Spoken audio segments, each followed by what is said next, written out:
State Senator Greg Dole's on. And most everybody knows that the General Assembly put in HB 581, which most all the counties and school governments opted out of. The difference with HB 717 is it did not allow them to opt out of anything. They had to maintain it, so they pushed it forward. And what they said is, they said, when it comes to your assessed value, not your property tax appraisal, not the millage rate, but the assessment rate can only increase a maximum of 4% a year. It was on a sliding scale. It went from 0% to 4%. So even if your appraised value doubled in 1 year, your assessed value, which is what you're taxed on, would only go up a maximum of 4%. If that means then that municipality government or the county government needs more money for their budget, and it's not taken, and that extra 3% doesn't cover it, then I believe it would be in full transparent, and they should come forward and say, we need to raise your millage rate. What we've seen over the last 3 to 4 or 5 years is a lot of municipalities and county governments have hid behind that fact, basically saying that they've been a good steward of your money, that they have either held your millage rate the same or decreased it, but in actuality, their budgets have gotten larger because your appraised value and your assessed value has gone up. Thank you. Ladies and gentlemen, if you have a question you'd like to ask, please get a card and bring it around over here to me. Otherwise, this is going to be the last question. And then the other thing I wanted to do is when we finish this last question, I'm going to ask for you to do what I told you couldn't do before. I'm going to ask for your applause. Okay? And a couple other minor notes. All right? Jason, you're going to lead this off, which could be the last question. Okay. Thank you. I saved this for the end because I don't know what you guys are going to say. Always bad being the first on a question like this. Yeah, We'll see how we do. What's the one thing about you nobody knows? Okay, I'll tell you one thing that probably nobody knows. Ever since I was about 6 years old, when I used to get off the bus, I went to Hickory Flat Elementary School. And I used to get off the bus at Union Hill Grocery, which is still there. It's been remodeled, but it's still there. Sugar Pike and Lower Union Hill Road. Every day when I got off the bus, is I would get a RC Cola and a moon pie. To this day, for lunch, I have a moon pie every single day to go with my lunch meal. And I order them from Chattanooga Bakery, which is where they make them fresh. They ship the entire case to me. I get 1 case per month that has about 30 different moon pies, and I have that every single day for lunch. Kid you not. Thank you. That's actually fun. Thank you. Okay, Stephanie, what's the one thing about you that nobody knows?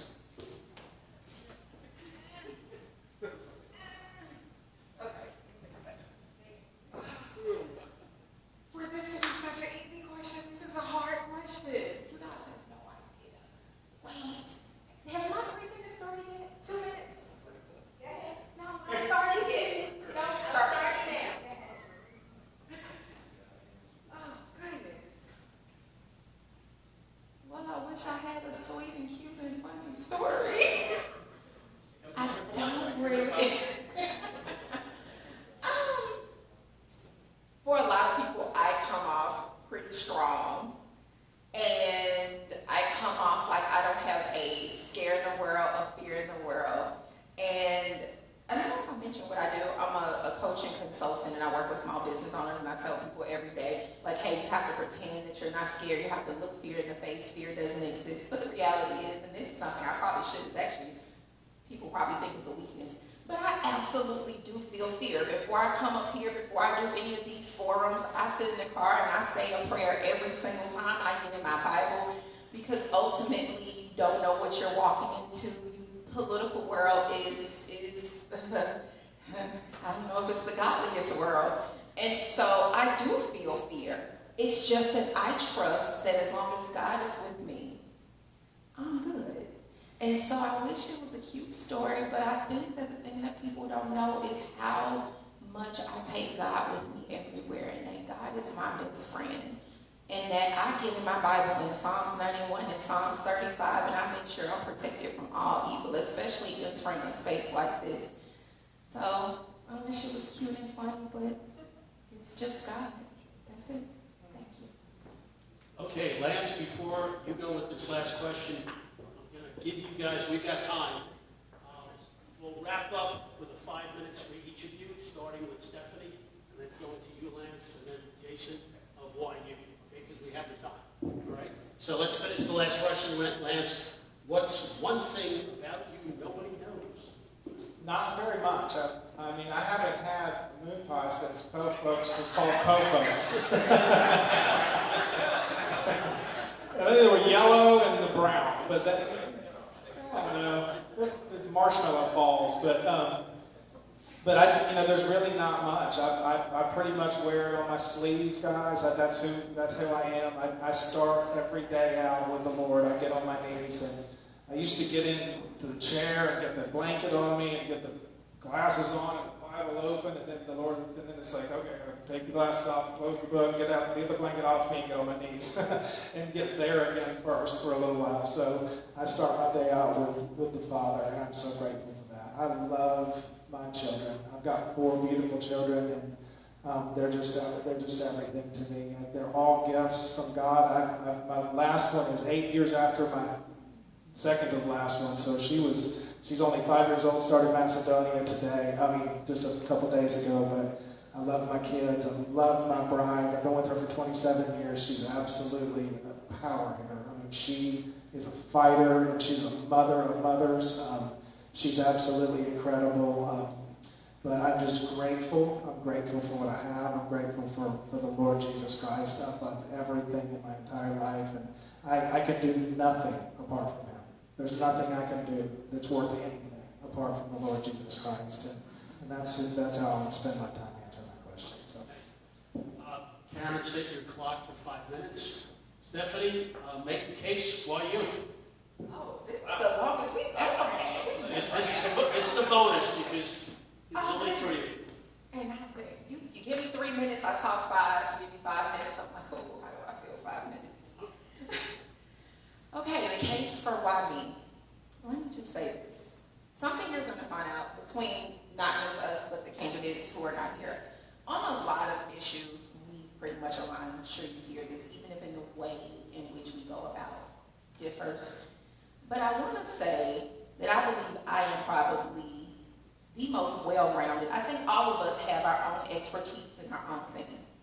But I believe that I am the one candidate that's well-rounded and also represent all people. I have experiences for all people. Not only, I grew up in a Democratic household. I'm the first Republican, I'm sure outside of like great-grandparents, but the first Republican in my family. I am the one that everybody else says no, and I say, oh, I'm going to do this anyway because this is what the Bible says, and this party aligns with the Word, and this Bible aligns. And I'm a woman, which we don't have in the Senate. We have one woman in the Senate. I'm a black woman. And I always say this. Let me pause for a minute because I bring this up, and I see really blank faces. You guys should really smile about that, and let me tell you why. Because I am not asking anyone to vote for me because I'm a woman or I'm a black woman. It's the cherry on top or the moon pie on top. It is the moon pie on top because I represent every person. Culturally, I'm a Jew. When it comes to, you're a Jew as well. When it comes to religion, I'm a Christian, so I see the world from both places.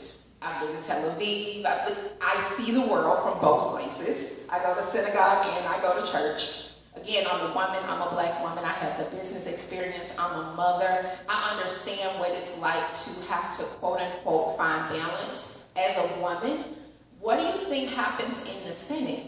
You have to be able to balance a lot of things. You have to be able to say no to things that don't align with you, being a mom. And your kids saying, Mom, please, Mom, please, Mom, please, and you knowing that it's not the right thing. You have to be able to balance. And I think ultimately when we look at every piece of what it takes for this position, the experience in entrepreneurship, the life experience, 19 years in October, the experience being a conservative, living a conservative lifestyle. Quite frankly, people want to keep religion out of it, but I think we need more of God under the golden dome. You got that. You got the fact that I am going to speak up when other people don't speak up. I'm not, well, I am scary, but I don't know that I'm scary in the moment. It's after it's over, I go back and say, holy crap, did you really just say that to those people? I am willing to look fear in the face, and I'm willing to look evil in the face and still say what God desires me to say. So ultimately, I'm all over the place with this because we have 5 whole minutes. I didn't have to rush it and put it. Ultimately, I'm your best candidate because I cover all the bases of what's needed.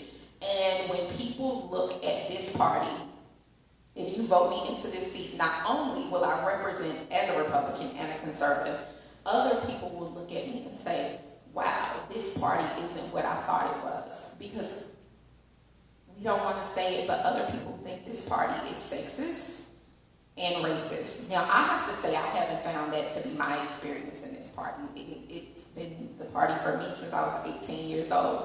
But that's what people think, and the media further drives that message in. What's going to happen when you elect a black woman? What's going to happen? And my last little piece, how much longer do I have here, Ms. Karen? 1 minute and 9 seconds. Okay, my last piece. Let me tell you why I know this is true. And a reporter reached out to me from Time Magazine about 2 months ago because in this district, apparently, I'm the first black woman to ever run in this district for Senate. It's huge as a Republican, let me add that part. It's huge. She did this big old article. They came, they did a photo shoot, they did everything. And guess what Time Magazine said? Absolutely not. Do you know why they said no? Because I'm a Republican. If I was a Democrat, they would have pushed it right through. If I didn't look the way I look, but what I was told is me running for the Republican Party goes against the narrative that the world believes right now. So if you put a black woman in Time Magazine and say that she is running in the state of Georgia and she is making history, that would taint what the narrative is. And that is what I'm fighting against and what I represent as your next state senator. And so yes, I will ask for your vote, not just because of my expertise. Again, we all have expertise in something, but because of what I also represent on top of that. Thank you guys very much. Ladies, 5 minutes, why you? Well, I started out with a really good young childhood, and then things got sketchy, and I ended up in a broken home. That defined my life for about 25 years. It was rough. I came from nothing at that point. Refrigerator empty, getting ready by the stove because the electricity was off. And so I have fought every day. My parents loved me, and I'm not dishonoring them by saying those things, but that's just the reality of it. But I fought every day. I could smell and taste poverty around me when I was a kid. It was something that and then I learned a good work ethic, and I feel like, I don't really know what happened there, but I think I outran it. You know, I just could sense poverty, and I just outran it. I ran as hard as I could, fought as hard as I could, and worked as hard as I could. My friends would go to Colorado snowboarding or down to out of California surfing in summers, and I would work. I worked. And I did that through my 20s, and I did that through my 30s, and I built a business for 25 years. I got born again when my daughter was 1 year old, and gave my life to Jesus. Whew. And everything changed. He turned it all around. He changed everything. Shortly after that, life goes on. Things get hard again. I had coups in my business. My employees didn't like that new person. They started businesses with the same name as mine. They told my customers I was out of business, and they were still working for me, stealing my customers, stealing my vendors. I've been through complete, almost coup collapses in my business twice, and I fought and built it back again, and then I've done that twice, and then, you know, so I've gone, it's not been easy. It's a fight every single day, but I have fought, and I've got a family to take care of, and again, I've got 4 beautiful children. I've been with Melody for 27 years. This business is something that has given me the fight and the ups and downs that I think it takes to go down there and be real and stand up to something that needs to change. And I think there's major changes. If you believe that there's major corruption, I don't think we even begin to see what's in Washington. But I think if you believe there's major corruption, then you'll believe we can eliminate these major taxes, and there's a major things that can be completely turned over, then I'm your candidate. If you think it's, well, it's kind of, they're kind of running it pretty good in Georgia, I don't believe that. I believe there's major corruption. I believe that we can get taxes way down. There's just so many unanswered questions about the election integrity and all these things, and they're just undealt with. If you believe that if you don't believe that as strongly as me, you're not going to hear that I want to make major changes. I want to fight for major changes. I believe that's what's going to happen. I believe that it's going to happen. God's going to turn it around, but it's going to be a fight, and it's going to take people standing bold to do it. And so I believe that. And I believe there's a major problem, and then there's a major solution, and that I could be a part of it if you guys sit me down there with God's help. Thank you, Lance. Jason, 5 minutes. On you. Perfect, thank you. Well, I'll tell you what, I want to come out and I want to tell each one of you, I appreciate you coming tonight. This has been a long road for all of us. This is actually the 8th forum, if I remember correctly. So for the last 3.5, 4 months, it's been pretty grueling from that, to say the least. Any of you guys in here that's been elected official before, ran for office before, I can tell you, it's a grueling process. I know that it's, what I did is I have extremely enjoyed this. Again, we don't know where God's going to take it from this standpoint. It's early voting now. And election day is August 26th. All of us, and I've said this before, all of us represent the same thing. We're all Republicans, we're all conservatives, we all think and believe almost the same thing. And what we want to make sure of is that we want you to know that this is your seat. This is not our seat. Regardless if it's myself, Lance, Stephanie, any other candidate, this is your seat, it's not ours. We just have the privilege of serving you in that capacity. So at the end of the day, I want to make sure that we're sitting here, we're holding your values and your truths close to our heart. We're voting for what's best for you. When you go in that booth, if you haven't voted yet, which I'm assuming since most of you are here, you probably have not. I want you to know, whenever you go to that booth and you decide, we're saying booth old school days, but we'll continue with the booth process because it gives you a very good visualization. When you go to that booth and you close the curtain, like you did 25 years ago, and you stand there and pull that lead, I want you to have full faith and confidence who's going to represent you and your family and what's best for your single one. The other thing I would encourage you is on August the 11th, which is going to be on Monday, that's when the campaign finance reports come out. We've talked a lot about special interests. We've talked a lot about lobbyist groups. I would encourage you, that's public record, go to georgiaethics.com, pull the reports on every single candidate, and see who they're taking money from. That will give you a very good idea when they're in the state senate how they're going to play. And I can guarantee you that anybody that's been taking special interest or lobbyist money, unfortunately, they will not be voting for what's best for you. So again, when you go in that booth, I want you to have full faith and confidence. I put my telephone on every piece of literature, everything that I put out. I'm fully transparent. If you need anything from me, feel free to call me, text me at any given time. I'm happy to answer any of the questions you may have. Again, my name is Jason Dickerson. I'd love to earn your vote. Thank you for coming out tonight. We'll see you on the campaign trail soon. Thank you. 2 things before I ask for what I told you I would. Number 1, there's a little basket back there. The church was kind enough to allow us to hold this year. If you want to throw a small donation in there, obviously to help pay for the lights, the air conditioning, and all that kind of stuff, it would go a long way. We appreciate it. Second thing, this gentleman here, there is a YouTube channel that this video will be put up onto. And you can share it and go back, and if you can't remember how somebody answered, you can see it. We will not endorse any candidate in this whole forum. We believe you have the gray matter the good Lord gave you to figure it out. Okay? What you want and what you like. Okay? It's very different. It's not the newspaper. We're not going to tell you how to think. Thank God. All right? So now I'm going to ask you to please give the excellent candidates a round of applause.